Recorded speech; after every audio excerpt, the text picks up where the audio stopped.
Jabroil alayhissalom bilan payg'ambarimiz sollallohu alayhi va sallam suhbatlashib turuvdilar.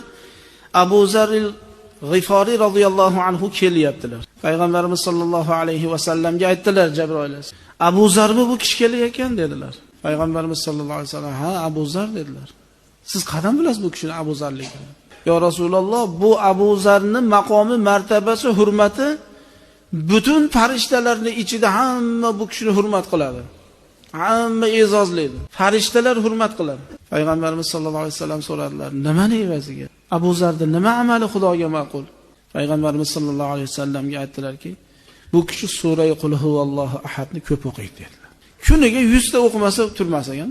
Bitta Qur'ondagi 3-4 oyat 47 ta harflik oyati karimani bitta o'qisa 10 pora savob beriladigan bo'lsa, 3 ta o'qisa 30 pora Qur'onni savob beriladi. Hatto sura Qul huvallohu ahad surasini o'qiyotgan insonni butun yer yuzi va osmondagi farishtalar ham e'zozlar ekan. Alloh hammamizni ham xonadonlarimizda mana shu suralar takror bo'lishligini Xudo nasib qilsin.